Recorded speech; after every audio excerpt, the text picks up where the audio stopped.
everyone, welcome to Nestled in Vintage. Today we're going to do a little storage projects for all of our bits and pieces that we may have laying on our desk. So to get started, you're going to need a piece of paper. What I'm using is an 8.5 by 11, but I have cut it down to 6 7/8 by 11. I kept the 11 and cut it down to 6 7/8. And then I am using a toffee box, candy box, empty. I'm using this box because it has the little compartments in it, and it's great little storage for all of our bits and bobs that we might have laying around. I'm also going to be using glue stick today, and I have some washi tape and scissors. And if you want to stamp on your paper, you might need some stamps and then some decor pieces, some doilies or lace or whatever you may want to put on the top. So let's go ahead and get started. What I'm going to do first is, this is the box, and I've already started taking it apart at the seam. So I'm just going to continue to take that apart. It's not too difficult to do. There's might be an extra piece in there. We'll just take that off. Then I'm going to turn it flat like this. And I'm going to use my glue stick. And I'm taking the box apart because I just feel it's easier to put the paper on this way. And then we're going to put the box back together. And this is, you can also stamp on it easier when it is like this too. So let's go ahead and put our glue stick on. You can use the glue of your choice, whatever works for you. I'm just going to use glue stick for mine. And I'm using coffee dyed paper. You could use any 8.5 by 11. You could use a digital. You could use scrapbook paper. I wouldn't use anything super heavy like a cardstock or anything like that. You don't want it too thin, but you don't want it really thick either, like cardstock. Okay, so what we're going to do is line our paper up. And like I said, I've already cut mine to the 6 7/8 that works for this box. And we're just going to put our paper on. Press it down.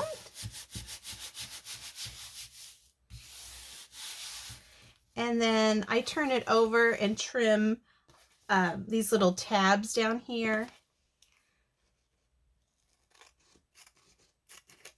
Just to make it a little bit easier when I'm gluing.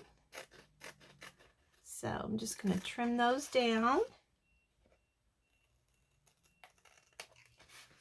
I don't know if it's necessary, but I just did that just so it'll look a little bit neater. Okay, we are going to need some art glitter glue. I did forget about that. I'm going to use the art glitter glue to glue my box back together. But before I do that, I'm just going to go ahead and fold where the original folds of the box were, the creasing, just so it will go back together like it was.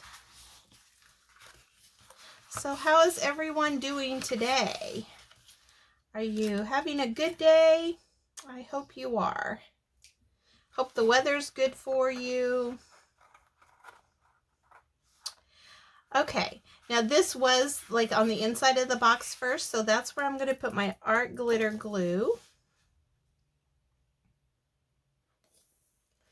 Just to glue that back down.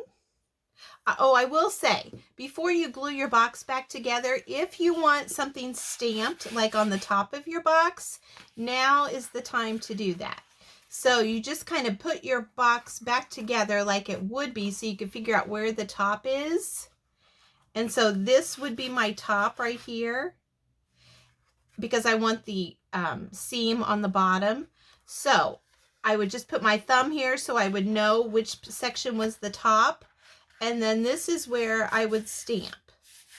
if I wanted something stamped on there. I would do that part now before you put your box back together.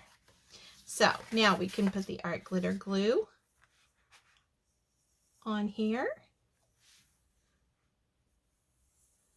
And you can use any box, any candy box, I think, that has the dividers in it. Your paper measurements wouldn't be the same, of course, as what mine are today. But yeah, you could just measure and see what size you need. But you might have a leftover box from Christmas, or Valentine's Day's coming up. You might have a box of candy from that. These are just a cute little size, and I really like the little dividers in them. But yeah, I'm sure there's lots of varieties out there that would work for this. And I'm just going to glue it back. Now, it wasn't all the way to the edge when I took it off, so I'm not going to put it back all the way to the edge just because I want my tray to fit back in there. So I'm just going to smoosh that down and let it dry. Make sure I have it on there good. Okay, so we're going to let this dry. And I have another one over here that is already completed. It has been glued and dried, so I'm just going to set that right here for now. And now I'm going to take the tray out of our box, and now we're going to work on covering up this part of the box. And I'm going to use washi tape for that. I found one that I liked. It was gold and it matched the tray really well. And it is the right size to cover this side of the sides of my box. So I'm also going to use a glue stick to put that on with.